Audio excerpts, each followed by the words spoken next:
All right. Hello, everybody. We are back. This is the second episode, and we are officially already rebranding. Exactly. So first episode, we said we would be B, Blair and Enoch.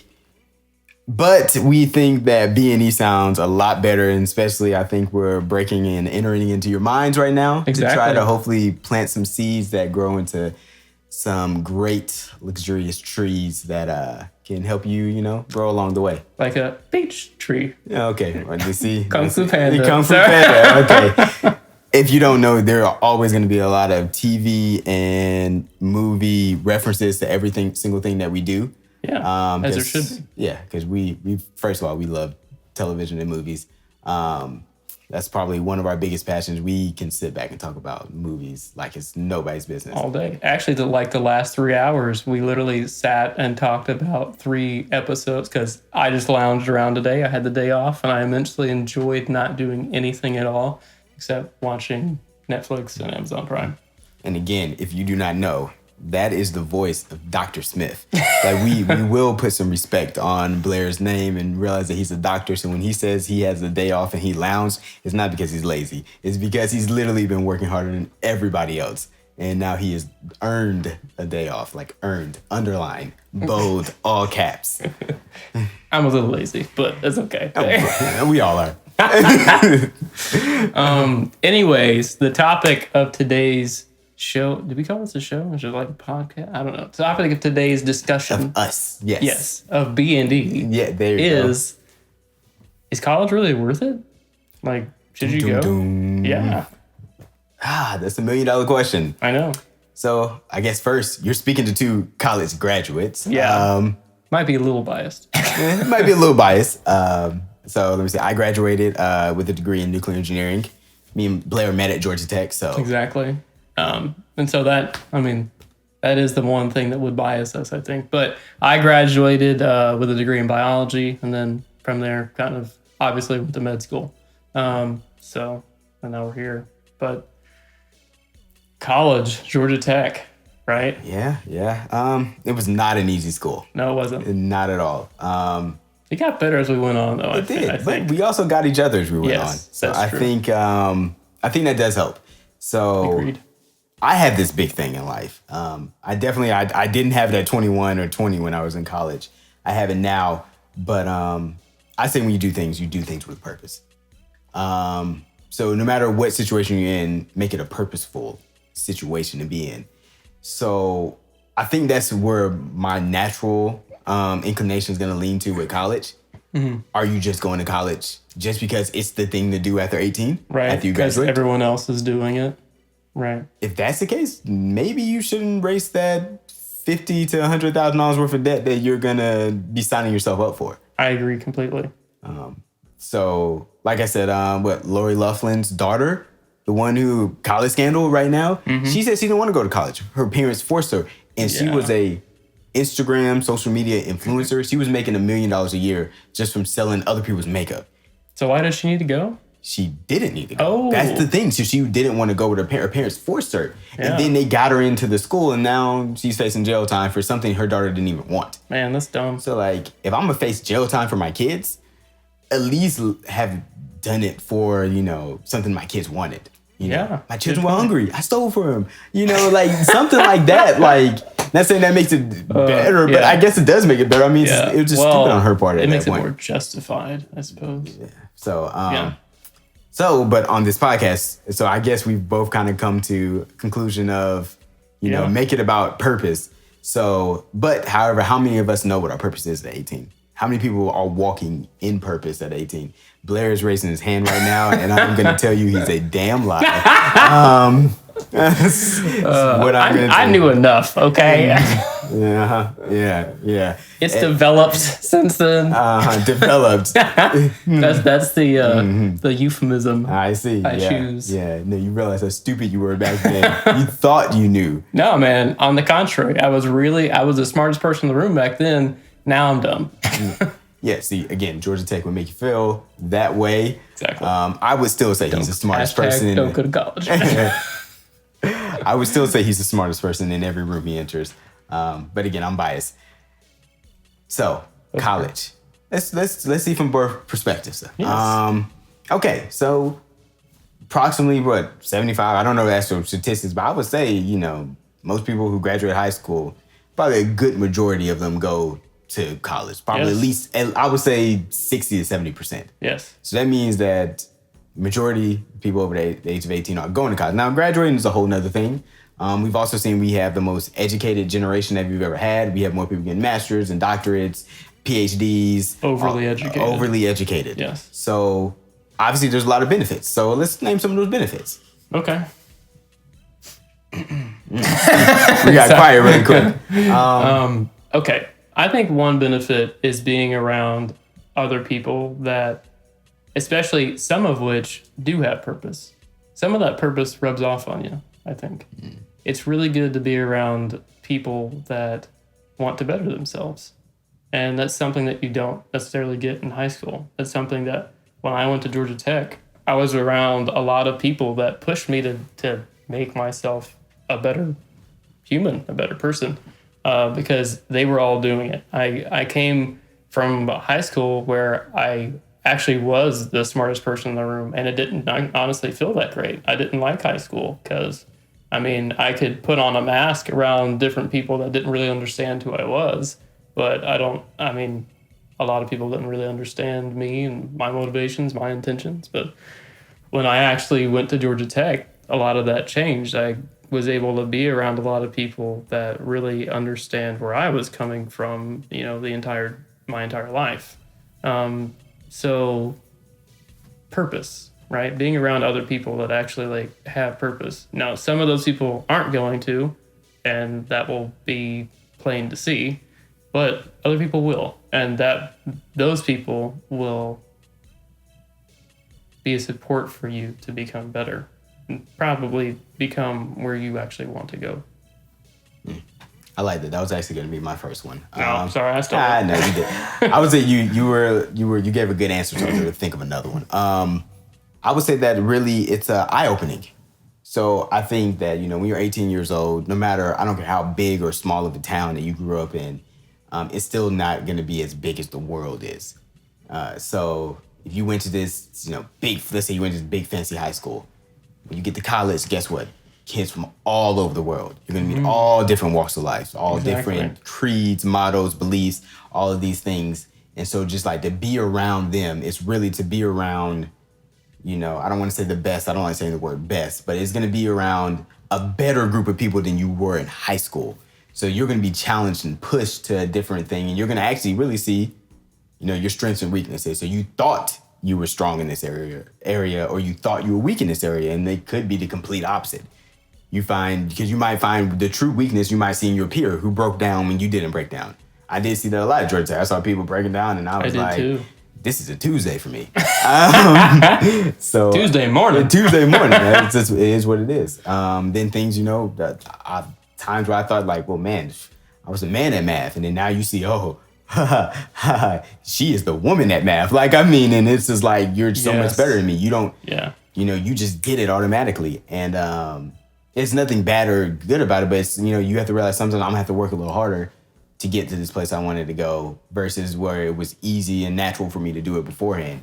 So, and then it's the eye-opening experiences. Again, you're also coming with people who were, super low-income families, super high-income families. So low-income family, they're coming to a place where, they maybe had to share a room with four, so they're used to sharing these dorm rooms, but now they get to eat more than they ever got to eat. Like you said, they get to go on opportunities, they go on trips that they couldn't have before.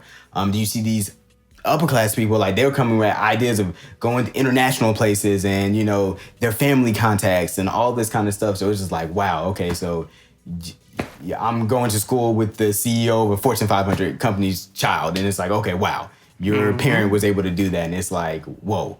Or you might be the person who's the CEO of the Fortune 500 company. And now you get to, be sharing a dorm room with someone who was, in poverty their entire life.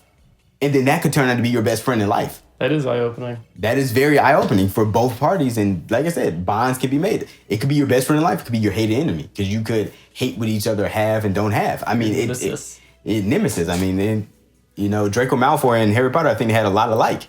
Yes. They could have been best friends if the tables were right, but he chose to be friends with Ron, who's completely different from him. So, I mean, again. Yeah, he was a ginger. Again, one of our pop culture references that you're going to hear a lot of. Mm-hmm. So, I think those are pretty two good pros. So, what would you say is a con of going to college? Time and money sink. Okay. Right? So there are many ways to be productive in life. College may or may not be one of them. Like you said, in our day and age, a lot of things have shifted. Our economy at this point. So, okay, I have a very multifaceted answer for this, unfortunately. At this point, I don't know how much the goods and services of the world are as much time-based as they are product and experience-based. Meaning, the amount of time that you spend doing something isn't necessarily the amount of reward you get from it. Take YouTube or online courses or anything like that, you do put a certain amount of time into it, but then after a while, like, you're making passive income out of what you've already done in the past. And so it's no longer time dependent. It was like experience dependent, meaning you put your experience into something and now you're gaining back from it. And there's many examples of that in our current economy. And frankly, people making more money off of things that 20 years ago weren't even jobs, making more money than engineers, doctors, like the people that go to school for 10 or 12 years. And how much money and time did I spend doing that? Where I could have done something else that made more money and made me have a more enjoyable time in the moment, right? Not necessarily now or at the end of my training, but in the moment, yeah, I might have enjoyed my life more. And then the other aspect of that, I think, is the amount of okay, so the debt burden in the U.S. right now, a large portion of that is from student loans, right? And the cost of college has increased, has practically doubled in the last 10 to 20 years, whereas the benefits of it have honestly decreased, right? Because we're saturated. Right? When everyone's going to college, there's nothing unique about you. There's nothing to set you apart. Now you got to get a master's degree. Exactly. Master's degree to become the new undergrad. Exactly. But then what happens when everybody gets the master's degree? And PhD. Right. So then we're in school for even longer and our debt goes up even more. Exactly. So my only point in this is there's a lot of things to consider before you decide to actually make that huge decision of going to college. Now, if you have had a dream since you were 6 years old to be whatever, whether it's an engineer, whether it's a lawyer, a doctor, or whatever kind of profession that you need college for, that's one thing. And I fully support you doing that because at this time, there is not going to be another way to get to where you want. However, if you're at a point where you're passionate, maybe, but you don't have a specific area to set that passion to, maybe you should take a year off. Maybe take 2, 3, and really do some self-discovery. Put some savings away. Actually honestly, study finance, right? Build yourself up financially so that when you do want to go to college, it's not going to break you and you're not going to be backpedaling the entire time. Go out and get some world experience, maybe. World experience. Best thing you can get. World experience and college experience are two way different things. Yeah. Benefits you in different ways. Very true. You should talk more about that. I think you have a lot to say about that. I do. So let me say, I'll talk about, like I said, I think that what ends up happening is with college, this is not my con yet, I'll make sure I give that in a few minutes. But what ends up happening with college is that, you put all these 18-year-olds in a completely new environment with people who are 22. And what is a huge difference between somebody who's 18 and 22? In America, it is the drinking. I mean, really is. You Alcohol. legally and Getting illegally. But and then like you said, we don't talk about this. This is a very hushed topic. But how many 18-year-olds are going to these parties and stuff like that are on campus? Everybody knows about it. Underage drinking is anybody really getting arrested for it? Is anybody really stopping it? Is anybody really? So these are people who technically the government has said cannot drink are drinking, and we're allowing illegal activity to go on. And then what else is going to happen? Other illegal activity is going to happen. So not saying that we're going to blame just any of these activities that happen in these parties on the alcohol, but I mean you're getting two people who are in two different walks of life. Somebody who can do something legally and somebody who can do something illegally. Like and they're doing it illegally. So why are you doing it illegally? It's almost like it's a thrill. It's a rush. It's going to be something, and bad decisions are going to happen from so many different parties. If you, as you do, like what Blair said, take 3 years off, guess how old you are when you get into college? 21. You're ready. I mean, you're coming in, at least everybody's coming in on the same playing field. We're coming in with the same laws. Yeah. Now, again, if we want to decrease the drinking age to 18, I can hear that opinion as well, because it just makes everybody on the same. So it's not, alcohol is not that big of a deal. And when you're 18 years old, alcohol is a huge deal. Yes, it is. It's a huge deal. It's like almost like a rite of passage that like I'm going to college. I'm gonna drink my first beer. Like I knew my best friend, other than Blair, he on welcome weekend, like I said, he went and drank his first beer. Like the first time he drinks alcohol and he gets slightly tipsy is during welcome weekend to the college he's gonna go to. And it's like that's your gift for college. Like I get my beer, I get to drink and stuff like that. But then for whatever reason, the government is saying it's 21. So whether you disagree or agree with that is like, I know that that's going to be a problem.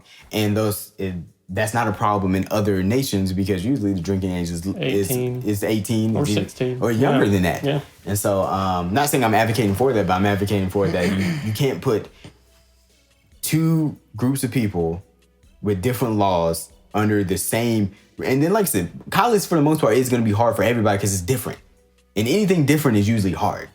And so, like I said, you have all this stress, like, alcohol can be a stress reliever. And a lot of people do depend on it. They use it as a crutch sometimes. Right. It's an unhealthy stress reliever. So exactly. So, you might not have drunk at 18, but after that first semester, that can of Dos Equis is looking pretty good. It might be a Corona night, and if it's a tequila night, you've gone down a whole rabbit hole that you ain't getting out of. I don't know. That's my favorite one.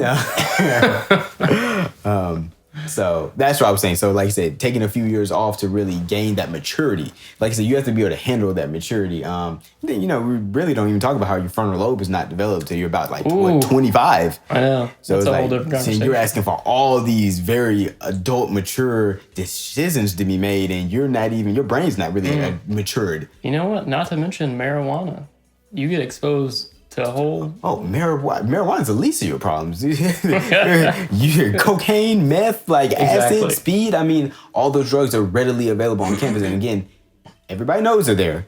Adderall, like you said, don't forget, that's the big one. People live on Adderall. They live on Adderall. So you're doing all these things because you can't deal with the stress, or you need just something to take the stress away from you. And it's a hard life out there.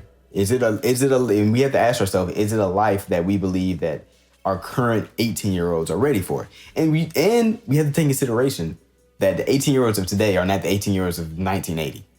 Like I said, we live in a completely different world. We have the privilege of being pampered now. Whew. Like our parents have, they do the things for us. Like I said, my parents tell me stories about what they had to go through and stuff like that. I was like, by the time my dad was my age, he had 3 kids and he was working a full-time job and he was taking care of us. Like mom as well. Like I said, that's just what it was. Like I can't imagine having a kid right now. Like, I know. I feel the same way. And so it's just but it's different. So we are a different generation, not for good or for bad, but it is recognized different. So do we want those same rules to apply? So, it's just something to think about. So that's kind of me back, kind of piggybacking off of what Blair said. But my con to going to college would be you push back plans. And by that, I mean that a lot of people have these ideas that, okay, hey, I want to start a business, or I want to make a movie, or, I want to go out and make an invention, something that's really wonderful and great.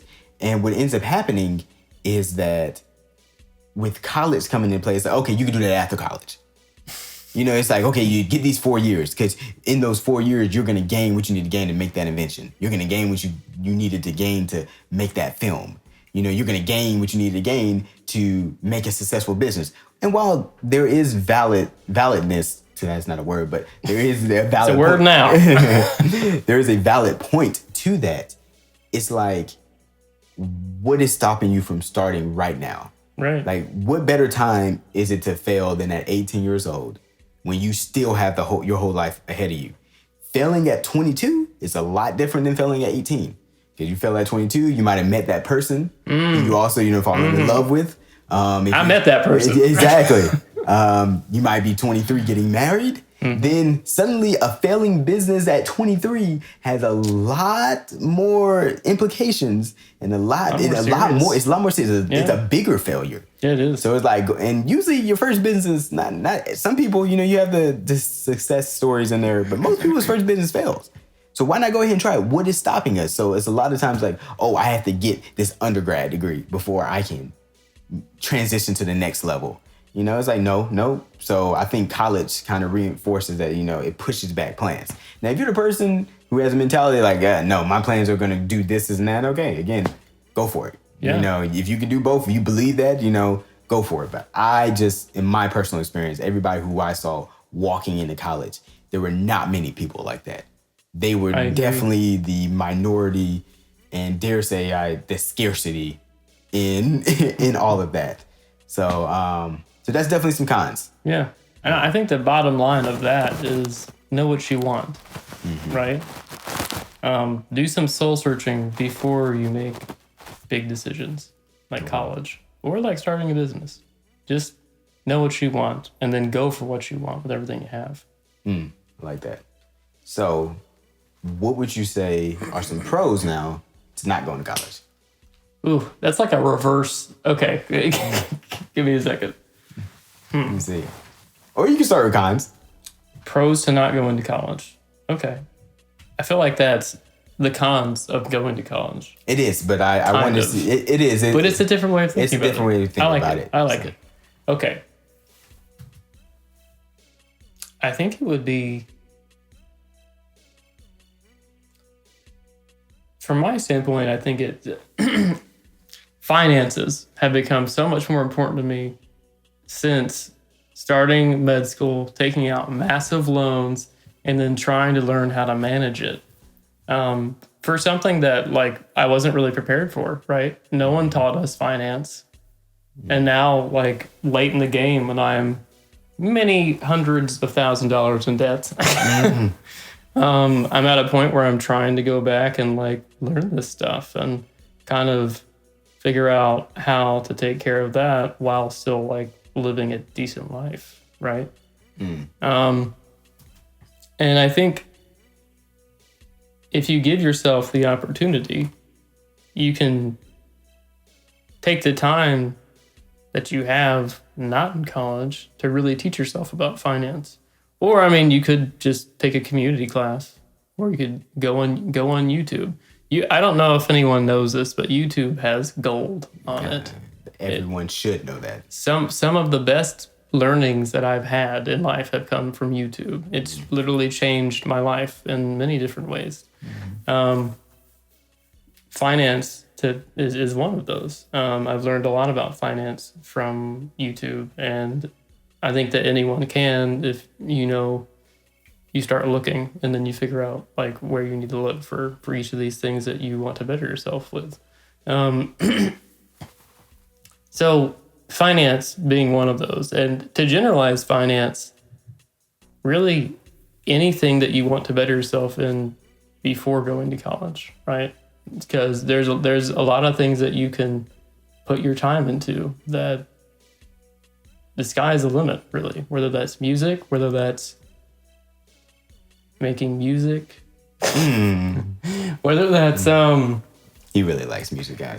Yeah, sorry, I've been teaching myself guitar somewhat unsuccessfully over the last year. I know a little bit though, okay. And then I love singing and stuff. So that's time for another. Yeah. That's another podcast. Yeah, exactly. We have time for it. I think my point is college is a lot of time, and you can use that time building yourself, building your life. If there is another area that is more important than college at that time that you would be giving it up. It's like in economics, there's the concept of an opportunity cost, right? Yeah. And college can either be the better option or it can be the opportunity cost, right? You're always giving something up to do what you're doing right now. And that's something to keep in mind. Is it more important to do what you're giving up? Because if it is, then you should probably make a change. Very true. Very, very true. Okay. A pro of not going to college. That was very summed up very nicely, Blair. I think the biggest pro to me would be the veil gets removed. Ooh. So it's just like I said, imagery. 18 years old, you've been in high school, you think you know things, you actually don't know anything. I know there's no 18-year-old that hasn't known anything in the last 10 years, I'll say that. Except for me. In the last 10 years. Again, like I said, our parents' generation at 18 was different.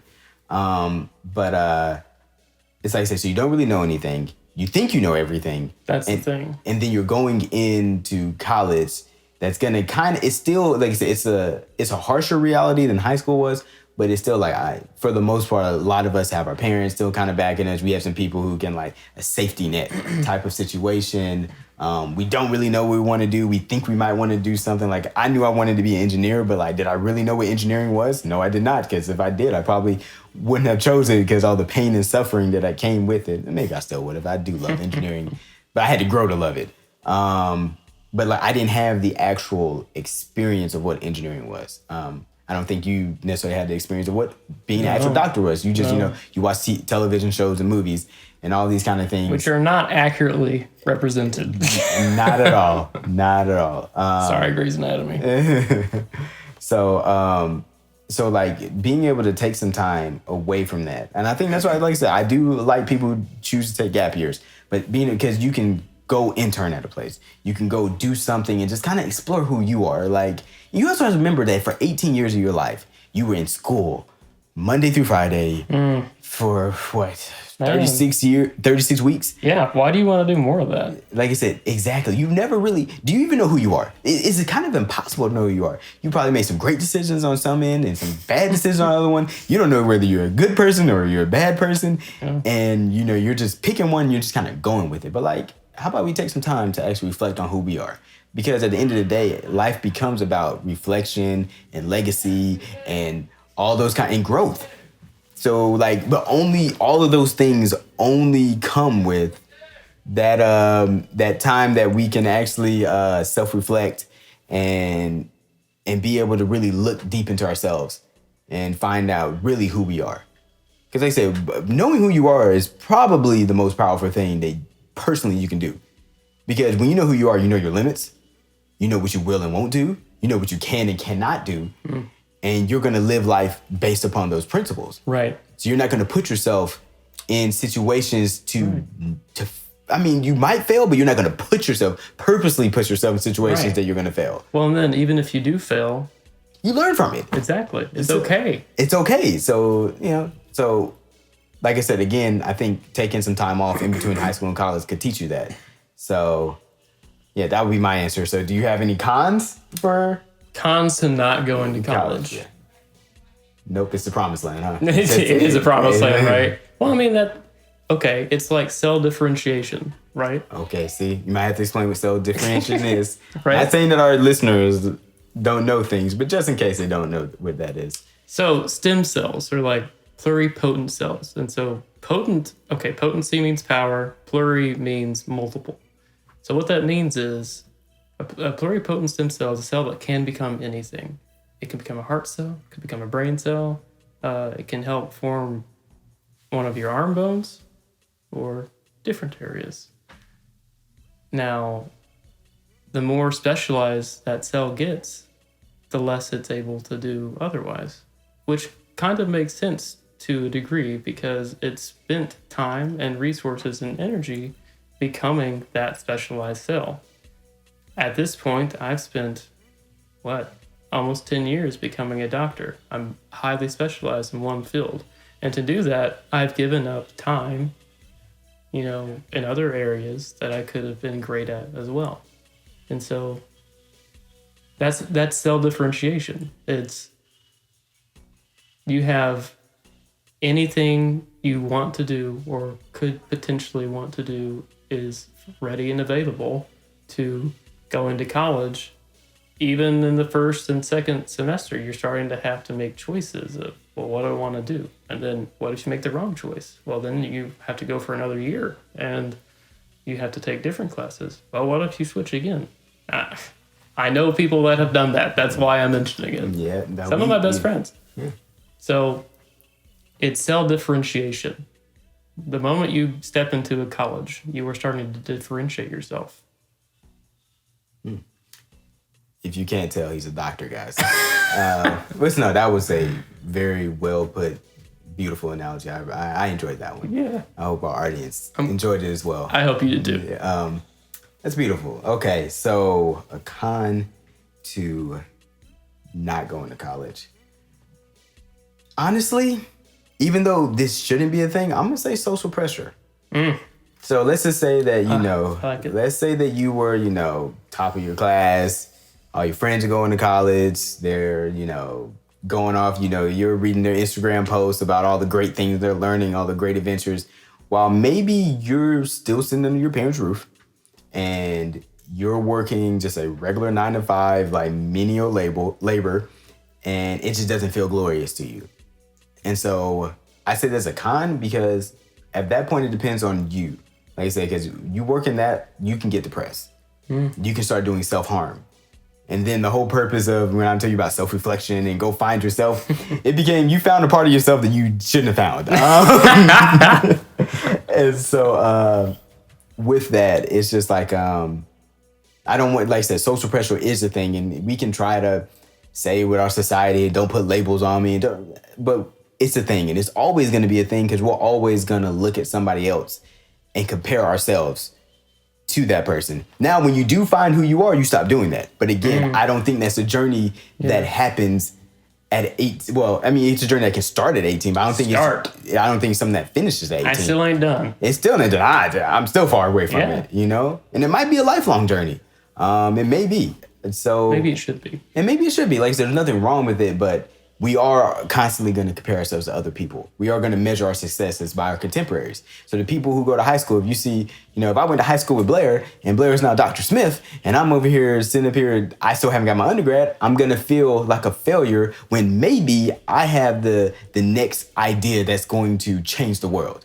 Yeah. But I'm not seeing, the idea hasn't come out. I haven't seen my success. People don't know my name because of the idea yet. So now I'm just looking at Blair and he's Dr. Smith, and it's just like, oh my God, well, I'm nothing. It's like, no. So, I mean, if we can get to the point where we can, like I said, find who we are and just kind of know that we all have worth, we solve a lot of problems, but social pressure is always going to be a thing that's going to make us, and usually it doesn't usually make us better. Some people it does, but a lot of us, we crack under it. Yeah. And so then you might end up going to school earlier than you thought just because you felt like you were doing nothing at home. When maybe you were Steve Jobs in a garage putting together a company that's going to change the entire world. Right. And like I said, I know that he saw his friends doing things and he dropped out of community college and he said, I'm going to go this invention that really could have failed, guys. It really could have failed. We know his name. We know his name because it didn't fail, but it could have failed. Exactly. How many people, like I said, so I know that he had to get depressed. He had to get sad. I know that when it didn't work the way he wanted, I know that happened. So you just don't want that to turn into self-harm. And so that's a lot of the time where it can turn into. So that's what I'm saying. That's definitely a kind of it. Yeah. You know what? I think that we left a crucial component of this talk out. Go for it. That is mentioning the people that we know that were very successful without college. Steve Jobs being one of those people. Yeah. One of the most prominent, foremost people of that. There are. Do you know any directors that are? I mean, like I said, Zuckerberg dropped out of Harvard. I mean, There we he go. got into Harvard, guys. I believe He got into Harvard. He got into Harvard. Right. He started going to Harvard, but then he came with the idea of Facebook, and it was like, all right, the Harvard who? Like I said, there's plenty of people. I mean, like I said, there's plenty of CEOs, plenty of great people didn't have to go to college. Right. But then I feel like as soon as you say I'm not going to college, and people look at you, you're like you're 20. It's almost a social pressure. A What are you social doing with your life? Like, what are you doing with your life? You don't know my business. You could be in college and you're studying some BS degree that you have no passion about. It's like, what are you doing with your life? Right. So Man, I like that distinction. It's a good point. So it's a tough question, and there's no right answer. Like there is no right answer. You know. There are pros and cons. And honestly, those pros and cons depend on who you are. And that's why what we're saying, I think, is something very important to keep in mind is know who you are, soul search yourself, introspect enough to know who you want to be. And if college is involved in that path of becoming and who you want to be, then go for it. Yeah. But if it's not, do not be afraid to go against the grain of what society is telling you is the right thing to do. Well put. So I got to ask you this. Uh-oh. We got to relate.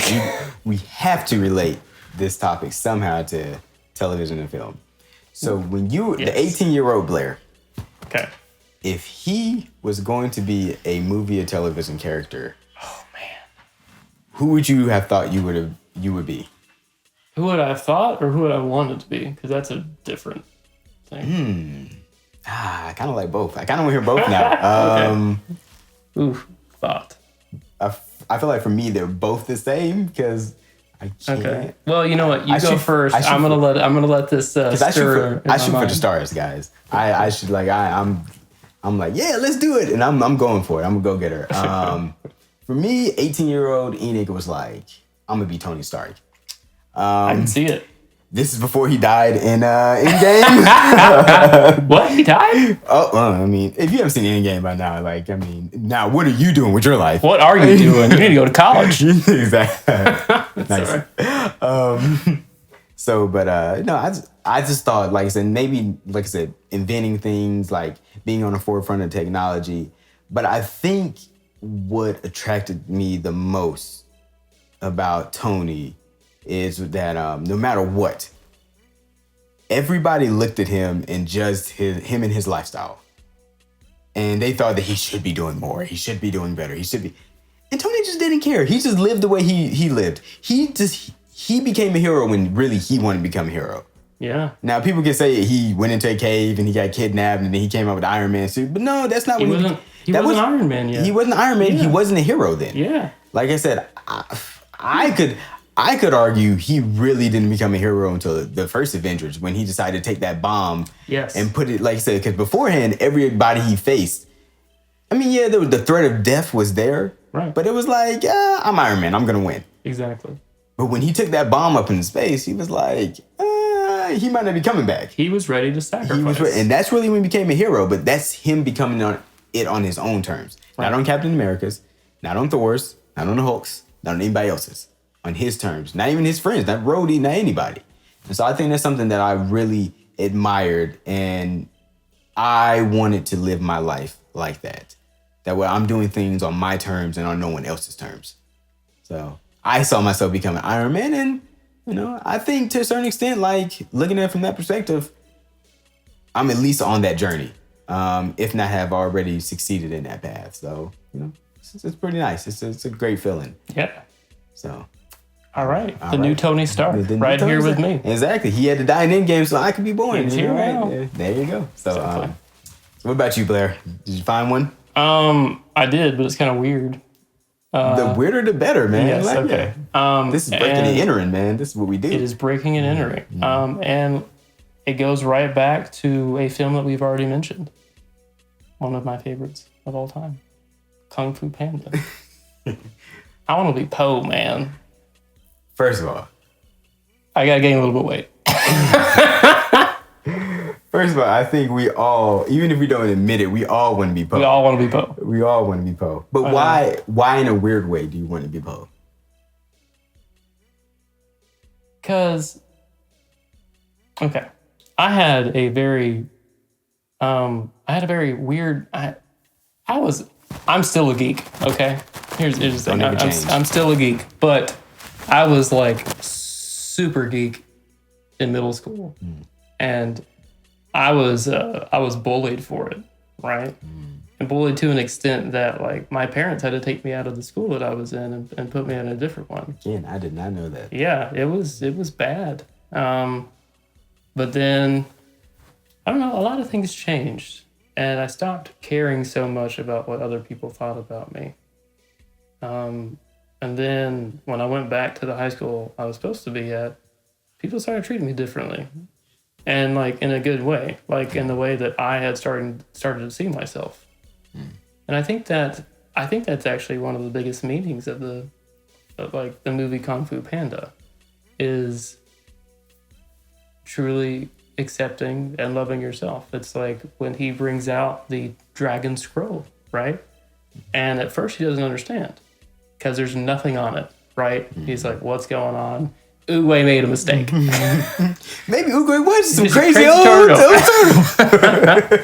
And Master Shifu was thinking it too. Yeah, you know? yeah. It's like, oh. But as time went on, he realized that there is no secret ingredient. And a lot of times, because of social pressure, we can lose sight of that. Now, I had social pressure in middle school and high school to be someone that maybe I wasn't. Maybe I was. But the point is, I had to get to a point to where I could choose who I wanted to be. And I think that's what Poe really exemplifies to me, is there were parts of him that he didn't like in the beginning of the first movie. And in the beginning of my life, I can really identify with that. But as I've gone on, as I've gone through experiences, some of which have been very painful, but great learning occurred from, I've accepted more and more of myself and have grown to love more and more of myself. And I think that's something that we all need to do, that we all can benefit from, and the people around us ultimately will benefit from.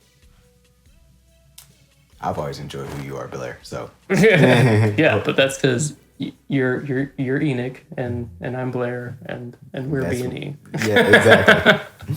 Okay, so I guess we've reached the end of this podcast. So I think so. For our final segment, something that I think this is probably my favorite part of the of doing this podcast is, what did you learn about yourself, Blair, from this conversation?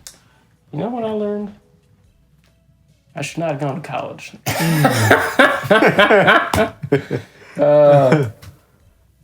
Maybe there might be a few in our audience who are like, Yeah, you're like, maybe so. it makes a lot of sense. Maybe so. But Because Sally Mae is a bitch. Sally Mae. She ain't nice. She ain't nice at all. What I learned is that I made the right choice.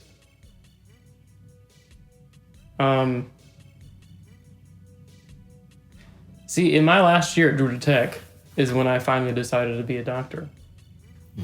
Now, I knew I wanted to do something medical because in my childhood I had an event that really spawned that passion.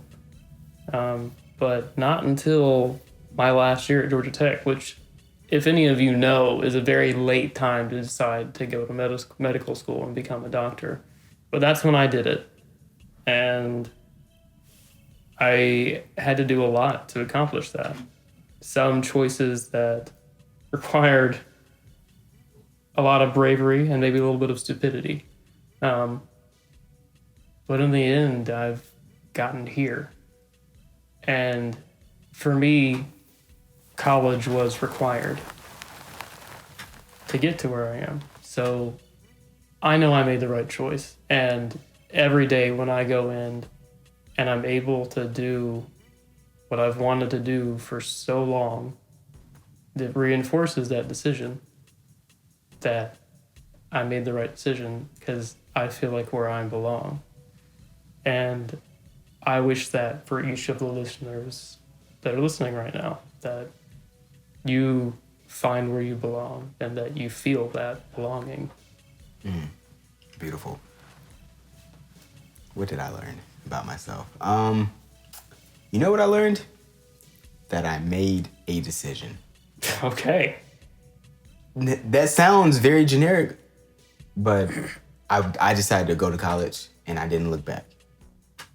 I made a decision, not a right or wrong decision, made a decision. Yeah. So I didn't take a gap year and then wonder, oh my God, what are all my friends in college doing? I didn't go to college and then wonder, oh, well, what could I be doing now? I made a decision and I stuck with it. And the most important thing out of all of that, it all worked out fine. So if you're listening to this and you're scared, you know, you're in between the place, I don't know what to do, go with what you feel and make a decision. And don't look back at that decision. Just make it. It will be fine. It will. It will be fine. Because you know what? You're going to make it fine.